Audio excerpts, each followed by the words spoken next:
સ્વાગત છે આપનું માર્કેટ માસ્ટર્સમાં. હું છું પ્રીતિ દલાલ અને માર્કેટ માસ્ટર્સમાં આજે માર્કેટ એક્સપર્ટ નિપુણ મહેતા સાથે વાતચીત કરીશું. નિપુણભાઈ, ઘણું સ્વાગત છે આપનું. અને હવે આપણે ઇલેક્શન જે આપણો મોડ છે કન્ટ્રીમાં, આપણે ઓલરેડી 5 ફેઝનું ઇલેક્શન જોઈ લીધું છે. હજી 2 ફેઝ જોઈશું અને ચોથીએ ઓફકોર્સ આપણને 4 જૂને રિઝલ્ટ ખબર પડશે. પણ આપણે માર્કેટનું મૂડ અત્યારના જોઈએ તો થોડો નરમ ગરમ ચાલી રહ્યો છે. જો યુએસ અને ચાઇના તરફથી એક પોઝિટિવ સંકેત આવવા છતાં પણ અહીંયા આપણે એક ઓફકોર્સ એક વોલેટાઇલ સેશન્સ હજી પણ આપણે જોઈ રહ્યા છે. કઈ રીતના તમે ટ્રેન્ડ જોઈ રહ્યા છો? શું આ એક રેન્જ બાઉન્ડ ટ્રેન્ડ આપણને જોવા મળશે until the general election results? Doctor Pritiben, હા, જનરલી ભારતમાં ચૂંટણીની પહેલાં આપણે જે વોલેટિલિટી ઇન્ડેક્સ જેને કહીએ વિક્સ, એ ઘણું હાયર હોય છે, શાર્પલી હાયર હોય છે. આપણે 2014માં પણ જોયું, 2019માં પણ જોયું. અને જેમ જેમ ચૂંટણીના બધા ફેઝિસ પૂરા થતા જાય અને રિઝલ્ટ્સ તરફ જઈએ એટલે એ ગ્રેજ્યુઅલી ઓછું થતું જાય છે. જનરલી રિઝલ્ટ્સના દિવસે મેક્સિમમ વોલેટિલિટી હોય છે બજારમાં, ડિપેન્ડિંગ ઓન કઈ રીતે રિઝલ્ટ્સ આવે છે. અત્યારે નર્વસનેસ માર્કેટ્સમાં થોડી જરૂર થયેલી છે કે કેટલી સીટો આવશે જે બી રૂલિંગ પાર્ટી હશે એને, અને ખાસ કરીને એને કારણે આપણે વિક્સમાં સારી એવી વોલેટિલિટી જોઈએ છે. પણ અત્યારે માર્કેટને રિલેટિવલી રેન્જ બાઉન્ડ ગણી શકાય. ઇન્ટ્રાડે વોલેટિલિટી આપણે ઘણી સારી એવી જોઈ છે આપણે હાયર વિક્સના કારણે.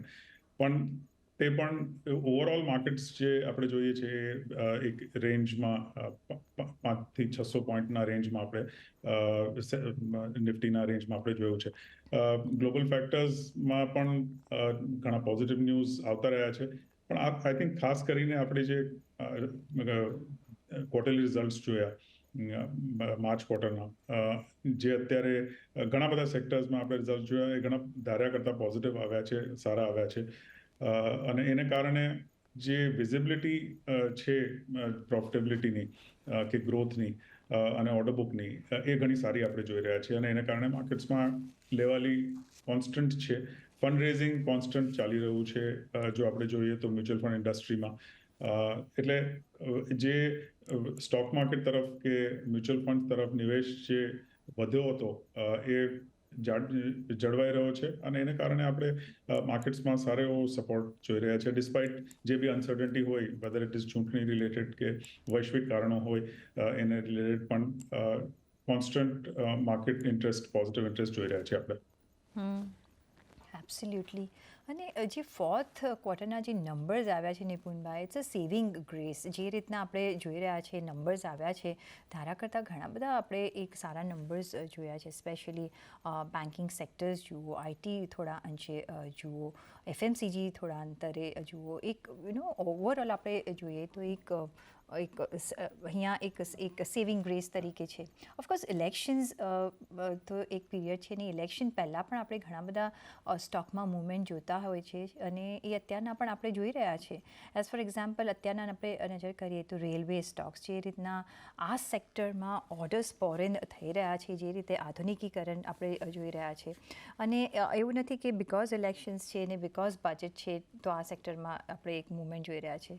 ઓલ થ્રુ આઉટ આપણે જોયું છે કે પીએસઈ સેક્ટર અને એમાં બી જો રેલવે સ્ટોક્સની આપણે વાત કરીએ તો એક સારી એવી અપમૂવ સાથે કામકાજ કરી રહ્યા છે. સો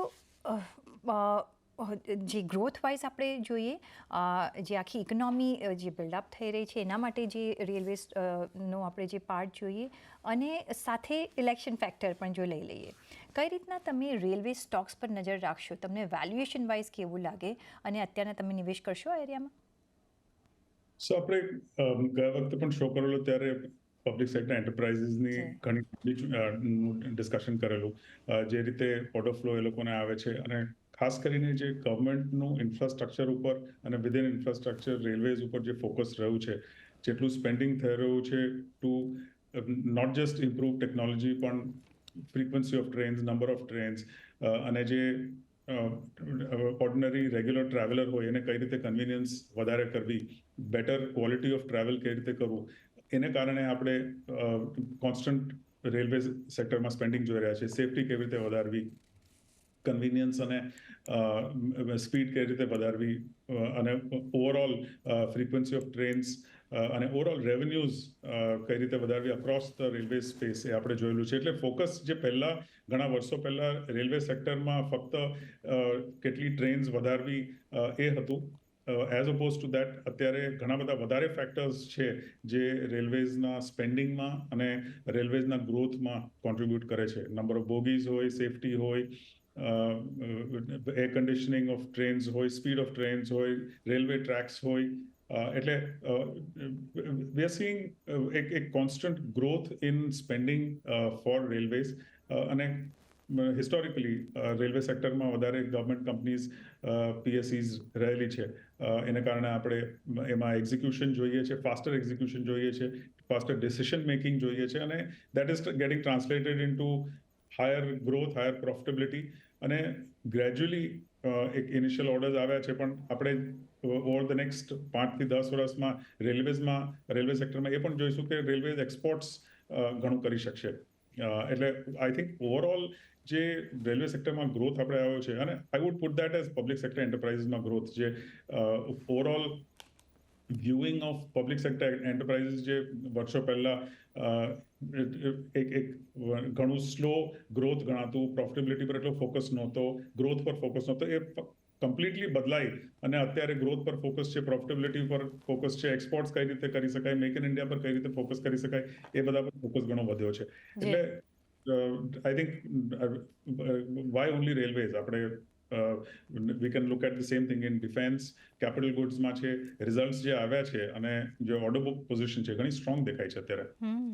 અને I was going to ask you about defence only, અને તમે ટચ અપોન કર્યું છે BELમાં આજે આપણે જુઓ કેટલી અહીંયા આપણે સારી મૂવમેન્ટ જોઈ રહ્યા છે. અને બિસાઇડ્સ દેટ HAL હોય કે આખું ડિફેન્સ એઝ અ સેક્ટર હોઈએ, જે મેક ઇન ઇન્ડિયાની મૂવમેન્ટ અહીંયા આપણે શરૂ થતાં જોઈ અને ત્યારબાદ હવે આપણે ઇમ્પોર્ટ કરતા હતા, હવે એક્સપોર્ટર તરફ આપણે આગળ વધી રહ્યા છીએ. ડિફેન્સ એઝ અ સેક્ટરને તમે શું હવે એઝ અ ડિફેન્સિવ સેક્ટર તરીકે ગણશો કે અહીંયા એક ગ્રોથની ટ્રેજેક્ટરી હવે બનતી દેખાઈ રહી છે, ને તમે કયા પોઈન્ટ ઓફ વ્યૂથી અહીંયા નિવેશ કરશો? આઈ થિંક જો અગેન ડિફેન્સ સેક્ટરને જોઈએ તો અબાઉટ 8-10 વર્ષ પહેલા it was a very small sector relatively. પછી આપણે જેમ જેમ મેક ઇન ઇન્ડિયા જોયું અને વધારે ઓર્ડર ફ્લો જોયો, એને કારણે એક રનઅપ ઘણું ફાસ્ટ થયેલું ડિફેન્સ સેક્ટરમાં અને ઓલમોસ્ટ 3 થી 4 વર્ષ આગળ એનું ડિસ્કાઉન્ટિંગ ચાલી રહ્યું હતું. એટલે 2027-2028નું ડિસ્કાઉન્ટિંગ ઓલમોસ્ટ ચાલી રહ્યું હતું અને એને કારણે ઘણા એક્સપેન્સિવ લાગતા હતા defence Stokes.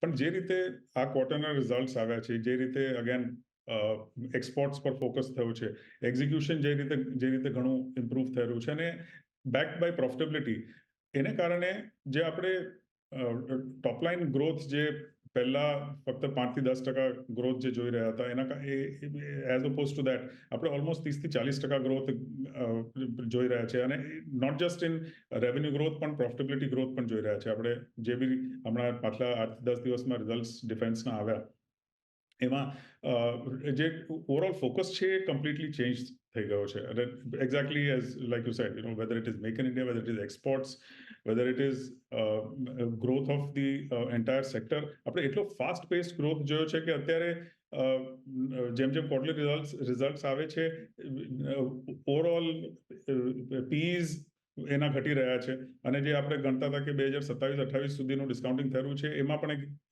Gradually more realistic levels of discounting આવી રહ્યું છે ડિફેન્સમાં. So one would be definitely continue to be positive on the defence space. Metal as a sector તમે કઈ રીતના જોશો? હવે અહીંયા પણ પહેલાં જે સો કોલ્ડ સાયક્લિકલ નેચરનું આ સેક્ટર ગણાતું હતું, હવે નથી રહ્યું. અને અહીંયા પણ જે અત્યારની આપણે જે મુવમેન્ટ જોઈ રહ્યા છીએ, જે રીતના ચાઇના એક રિવાઇવ કરવાની કોશિશ કરી રહ્યો છે, સ્ટિમ્યુલસ પેકેજીસ ત્યાં પણ ઘણા બધા આવી રહ્યા છે. અને બીજી તરફ જે US તરફથી જે સમાચાર આપણને આવતા દેખાઈ રહ્યા છે કે કદાચ હવે રેટ કટ આવશે, ત્યાંથી ઓફકોર્સ વ્યૂ બદલાતો રહેતો હોય છે કે આવશે નહીં આવશે. But metal as a sector ખાસું એવું શાઇન કરી રહ્યું છે. અને જ્યારે તમે ઓવરઓલ ડેવલપમેન્ટ જોતા હો, ઇન્ફ્રાસ્ટ્રક્ચર જ્યારે બિલ્ડઅપ થતું હોય, તો metal also plays a very big role. કઈ રીતના તમે જોઈ રહ્યા છો આ સેક્ટરને? તમે કઈ રીતના કન્સિડર કરશો જો તમે નિવેશ કરવાની જો સલાહ આપતા હો તો? અગેન મેટલ્સમાં both ferrous and non ferrous મેટલ્સમાં આપણે ઘણું સારું ડિમાન્ડ અપટિક જોયું છે. જે ઓવરઓલ ગ્લોબલ વૈશ્વિક ભાવ રહ્યા છે એમાં પણ આધર સ્ટેબલ ભાવ ઘણા બધા મેટલ્સમાં છે કે ઘણો ઉછાળો જોયો છે. અને એના કારણે ક્લિયરલી જે without limited operational cost or with limited increase in raw material cost જો એક સેલિંગ પ્રાઇસ વધી જાય તો ક્લિયરલી પ્રોફિટેબિલિટીમાં એક બોટમ લાઇનમાં ઘણો વધારે પોઝિટિવ ઇમ્પેક્ટ આવે છે. અને એને કારણે આપણે ઘણી બધી મેટલ કંપનીઝમાં ઘણી બીજી કંપનીઝમાં પણ ઓવરઓલ જે આપણે લાઈક ઓટોમોબાઈલ કંપનીઝમાં ફોર એક્ઝામ્પલ સારો એવો કેપેક્સ ગ્રોથ અનાઉન્સમેન્ટ જોયો છે અને એનો ઓવરઓલ ઇમ્પેક્ટ મેટલ્સમાં depending on whether it is ferrous or non ferrous એમાં એક પોઝિટિવ ઇમ્પેક્ટ આવે છે. એટલે I think clearly global factors જોઈએ ચાઇનામાં જે સ્લોડાઉન થયું છે એના કારણે ઓવરઓલ પ્રોડક્શન ઘટ્યું છે, ઓવરઓલ સેલ્સ ઘટ્યા છે, પણ જે ડોમેસ્ટિક ઇન્ડિયાની જે કેપેસિટીઝ છે એમાં મચ બેટર કેપેસિટી યુટિલાઇઝેશન થયું છે. અને like I said I think global metal prices વધવાને કારણે કંપનીઝને ઘણો વધારે બેનિફિટ મળ્યો છે. એટલે જે આપણે કેપેક્સ ગ્રોથ મેટલ્સમાં જે કમ્પેરેટિવલી ઓછો હતો એમાં પણ આપણે હવે કેપેક્સ ગ્રોથ ઇમ્પ્રુવમેન્ટ ઇન કેપેસિટીઝ જોઈ રહ્યા છીએ. And that is something which will long term be very positive for the entire metal space. જે રીતે ઇન્ડિયાની ગ્રોથ સ્ટોરી અનફોલ્ડ થઈ રહી છે ને આપણે ચેન્જીસ એવરીડે લાઈફમાં પણ જોઈએ છીએ અને જે આપણી રોજમર્રાની જે જરૂરિયાતો હોય જે રીતના આજુબાજુ જે ઇન્ફ્રાસ્ટ્રક્ચર બિલ્ડઅપ થઈ રહ્યું છે જે રીતે વી આર સીઈંગ ધીસ આપણું nation going from one level to another level અને ક્વાઇટ ફાસ્ટ જો એ સિનારીઓમાં આપણે જોઈએ તો કઈ રીતના તમે બેન્કિંગ એઝ અ સેક્ટરનો રોલ જોઈ રહ્યા છો? હમણાં જ પ્રધાનમંત્રી મોદીનું આપણે એક નિવેદન પણ આવતા જોયું છે કે જે રીતના બેન્કિંગ સેક્ટરનો પ્રોફિટ જે રીતના ફોલ્ડ વાઇઝ ઉછળ્યો છે 3 લાખ કરોડને પાર આપણે જોયું છે એક સેક્ટર તરફથી અને આ સેક્ટર ઓલવેઝ એક બેકબોન ગણાતું હોય છે ઇકોનોમીનું. બેન્કિંગ એઝ અ સેક્ટર તમને કઈ રીતના તમે નજર રાખશો? કારણ કે અહીંયા અને કયા તમે સેક્ટર્સ તમને અહીંયા ગમશે? શું અહીંયા તમને ઓવર વેલ્યુએશન લાગે છે કે justified valuation? So I think banking obviously as a backbone of the economy always ગણાતું હોય છે અને આ ક્વાર્ટરમાં કે આ 2024ના વર્ષમાં 23-24ના વર્ષમાં જે ઓવરઓલ બેન્કિંગ સેક્ટરની પ્રોફિટેબિલિટી આવી છે 3 લાખ કરોડ જેટલી, it is a multi-year high profit that we have seen. અને એસેટ ક્વોલિટી તો આપણે જોઈએ છે પાછલા 3 થી 4 વર્ષમાં 5 વર્ષમાં એસેટ ક્વોલિટી ઘણી સુધરી છે, bank balance sheets clean up થયા છે. પણ ખાસ કરીને 2 થી 3 જે પિલર્સ બેન્કિંગના ગણી શકાય, એક કોર્પોરેટ ક્રેડિટ છે જેમાં એક રિલેટિવ સ્લોડાઉન હતું, પણ જે રીતે અત્યારે કેપેક્સ ગ્રોથ આપણે જોયેલો છે મોટી કંપનીઝમાં, મોટા ગ્રુપ્સે ઓલમોસ્ટ 30 થી 40 હજાર કરોડ 50 હજાર કરોડ જેટલાનું આગલા 3 થી 4 વર્ષમાં એક્સપેન્શન અનાઉન્સ કરેલું છે, આઈધર ગ્રીનફિલ્ડ કે બ્રાઉનફિલ્ડ. એને કારણે ક્રેડિટ ગ્રોથ ક્લિયરલી બેન્કિંગને, કોર્પોરેટ સેક્ટર ક્રેડિટ ગ્રોથ બેન્કિંગને ઘણો બેનિફિટ દેખાશે. એટ ધ સેમ ટાઈમ આપણે જે રિટેલ લેન્ડિંગનો ગ્રોથ જોયો છે પાછલા 4-5 વર્ષમાં, અને એ શરૂઆત કદાચ એનબીએફસીથી થઈ અને પછી ગ્રેજ્યુઅલી પ્રાઇવેટ સેક્ટર બેન્કિંગનો ફોકસ તો એ તરફ હતો જ, પણ એનબીએફસીની કોમ્પિટિશન આવી, પબ્લિક સેક્ટર બેન્ક્સે એમાં ફાળો ઘણો વધાર્યો અને જે રીતે જે રિટેલ લેન્ડિંગમાં રીચ થઈ છે, પહોંચ જે થઈ છે, અને એમાંથી ઘણી વધારે પહોંચ ઓફકોર્સ ઇન્ક્રીઝ થઈ માઇક્રો ફાઇનાન્સ કંપનીઝને લીધે, અને જે ફિનટેક કંપનીઝ છે, ફાઇનાન્સ એપ્સ છે, જેના કારણે એક ડીપર પેનિટ્રેશન ઓફ લેન્ડિંગ થયેલું છે. એના કારણે આઈ થિંક ઓવરઓલ બેન્કિંગનું કોન્ટ્રીબ્યુશન આગલા 4 થી 5 વર્ષમાં હજી વધારે મહત્વનું રહેશે અને એની પ્રોફિટેબિલિટી ઓબ્વિયસલી ક્લિયરલી દેખાશે. આઈ થિંક કન્સર્ન ફક્ત એક જ રહેશે કે જે રિટેલ લેન્ડિંગનો ગ્રોથ આવ્યો છે એમાં બેડ લોન્સ ના થવી જોઈએ. I think that's the most important part of the retail lending. But other than that જે આપણે 2 ખાસ પિલર્સ જોઈ રહ્યા છે બેન્કિંગ સેક્ટર માટે, એ બંનેમાં સારું ટ્રેક્શન છે અને એને કારણે not just growth but profitability પણ જળવાઈ રહેશે. પણ અહીંયા તમે ક્યાં કોન્સન્ટ્રેટ કરશો? કારણ કે ઓફકોર્સ રિટેલ લેન્ડિંગનું ઓફકોર્સ એક આપણે ચિંતા વ્યક્ત કરી છે, આરબીઆઈએ પણ કરી છે, અને આપણે જોઈ રહ્યા છીએ જે રીતે રિટેલ લોનનો અપટેક વધી રહ્યો છે. પણ એટ ધ સેમ ટાઈમ તમે એનબીએફસીઝ, સ્મોલ ફિનાન્સ બેંક્સ પર નજર કરો, જે રીતના એએમસીઝમાં આપણે નજર કરો, કારણ કે એ પણ એક બેન્કિંગ સેક્ટરમાં આવી જાય છે, કારણ કે માર્કેટની ગતિવિધિઓમાં હવે ઘણા બધા રિટેલ પાર્ટિસિપેશન આપણે જોઈ રહ્યા છીએ. અહીંયા બિસાઇડ્સ પીએસયુ અને પ્રાઇવેટ બેંક્સ, તમે કઈ રીતના ભાર આપશો, કયા ક્રોનોલોજીકલ ઓર્ડરમાં તમે નિવેશ કરશો અહીંયા? So I think clearly એમાં એસેટ મેનેજમેન્ટ કંપનીઝ, પ્રિઝ્યુમિંગ કે આપણે પ્રાઇવેટ સેક્ટર અને પબ્લિક સેક્ટર બેંક્સને અત્યારે નથી ગણતા, કારણ કે એમાં ઓબ્વિયસલી ગ્રોથ જે થશે મેક્સિમમ એમાં થશે. પણ બિસાઇડ દેટ ક્લિયરલી જે ટેકનોલોજીકલી સાઉન્ડ એનબીએફસીઝ છે, જેનું રૂરલ રીચ ઘણો વધ્યો છે, આઈ થિંક એમાં ગ્રોથ ઘણો વધારે થશે. એમાં 2 થી 3 કંપનીઝ આવે છે. ટેકનોલોજીકલી બધી જ કંપનીઓ ઘણું વધારે સ્પેન્ડિંગ કરી રહી છે in order to ensure dipper penetration. અને એના કારણે કોમ્પિટિટિવ ઇન્ટેન્સિટી પણ ઘણી વધેલી છે. પણ વન વુડ થિંક કે એનબીએફસીઝ જેનું overall within the country dipper penetration છે, એમાં સારો એવો ગ્રોથ હોવો જોઈએ. Asset management companies would be second, જેમાં એક ઓવરઓલ કેપિટલ માર્કેટ્સમાં જેટલું નિવેશ થઈ રહ્યું છે એને કારણે ક્લિયરલી એ લોકોનું અગેન પેનિટ્રેશન કહો કે પ્રોફિટેબિલિટી કહો, એ સારો એમાં ગ્રોથ આવ્યો છે અને આગળ પણ આવશે. So that would be the second asset management companies. I think small finance banks as compared to micro finance companies, again એનો ફાળો ઘણો સારો રહેશે વિધિન ટિયર 3, ટિયર 4 કંપનીઝ, જેમાં એ લોકો પેનિટ્રેશન કરી શકશે.